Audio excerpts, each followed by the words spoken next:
Assalamualaikum warahmatullahi wabarakatuh. Bertemu lagi dengan saya Ibu Herawati Bustari. Apa kabar anak-anak Ibu? Ibu harapkan kalian tetap semangat ya untuk mengikuti pembelajaran kita hari ini. Nah, pada kesempatan ini materi yang akan Ibu bahas yaitu tentang perubahan fisika dan perubahan kimia ya. Nah, sebelum kita masuk ke materi hari ini, Ibu akan mengingatkan kalian dulu tentang materi sebelumnya, yaitu tentang perubahan wujud zat ya, dimana dalam perubahan wujud zat ini ada berbagai macam peristiwa yang terjadi, yaitu seperti mencair, membeku, menguap, mengembun, menyublin, dan mengkristal. Kenapa Ibu mereview kembali pembelajaran kita sebelumnya? Karena pembelajaran tentang perubahan wujud zat ini sangat erat hubungannya nanti dengan perubahan fisika dan perubahan kimia. Nah, sekarang ya kalian amati, ini ada Ibu sajikan dua gambar dengan materi yang sama, yaitu sama-sama kertas ya nak, tetapi dengan dua perlakuan yang berbeda, dimana kertas yang pertama itu kita bakar, sedangkan kertas yang kedua ini adalah kita gunting. Nah, sekarang yang mau Ibu tanyakan, nah kira-kira dari dua peristiwa tersebut yang mana yang termasuk dalam perubahan fisika dan yang mana yang termasuk dalam perubahan kimia? Ya. Jadi gambar yang pertama, kertas yang dibakar itu termasuk ke dalam perubahan kimia ya, dan kertas yang digunting termasuk dalam perubahan fisika. Nah, sekarang bagaimana kita bisa menentukan ya kertas yang pertama itu termasuk dalam perubahan kimia dan kertas yang kedua termasuk ke dalam perubahan fisika. Nah, untuk lebih mudah dan agar kalian lebih paham, mari kita bahas bersama-sama di slide berikutnya, yaitu tentang perubahan fisika dan perubahan kimia ya. Yang pertama yaitu tentang perubahan fisika dulu. Nah, apa ciri-ciri dari perubahan fisika ini ya? Yang pertama, perubahan fisika adalah materi sebelum dan sesudah perubahan itu sama. Misalkan pada kertas. Nah, silahkan kalian lihat pada kertas ini ya. Pada saat kita memotong kertas tadi ya, yang berubah di sini hanya ukuran kertasnya saja.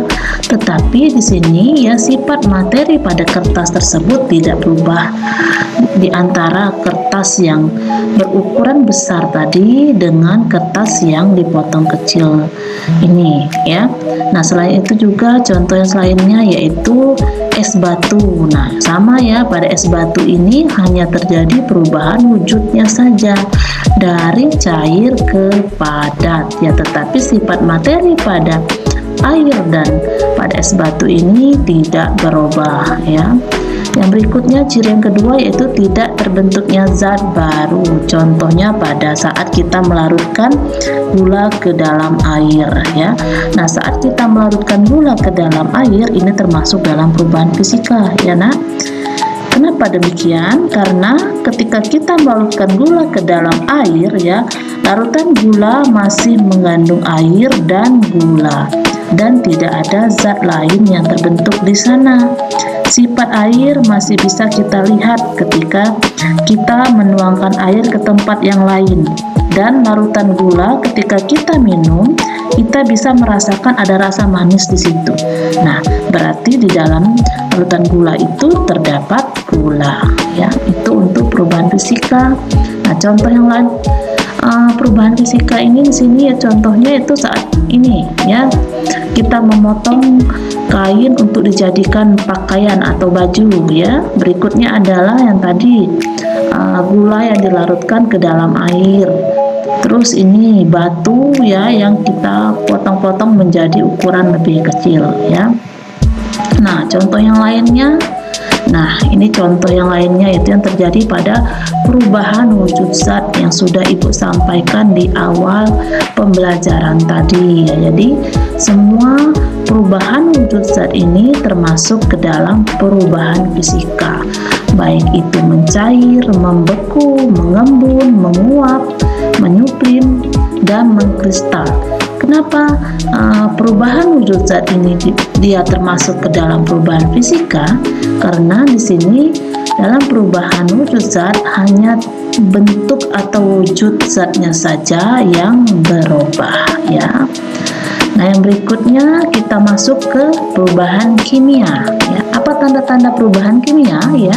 Tanda-tanda perubahan kimia ini yaitu terbentuknya zat baru yang ditandai dengan yang pertama perubahan warna. Nah, boleh kalian perhatikan gambar ini, ya. Nah, perubahan warna di sini terjadi pada kayu yang dibakar, ya. Awalnya kayu itu berwarna coklat, terus dibakar dia berubah menjadi warna hitam, terbentuk karbon di sini, ya. Terus terbentuknya gas, ya. Bisa kalian lihat pada gambar ini, ya, pada bahan kimia, ya. Dan terbentuknya endapan, ya.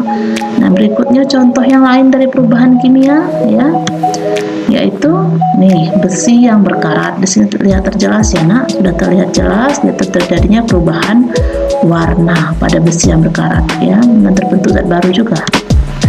Nah, korek api yang dibakar, ya, korek api yang dibakar ini juga termasuk perubahan kimia karena di sini juga terjadi perubahan warna pada batang koreknya itu sama terbentuknya gas dari asap api tadi, ya. Dan ini buah apel yang sudah dikupas, ya, buah apel sudah dikupas ini termasuk perubahan kimia karena apa?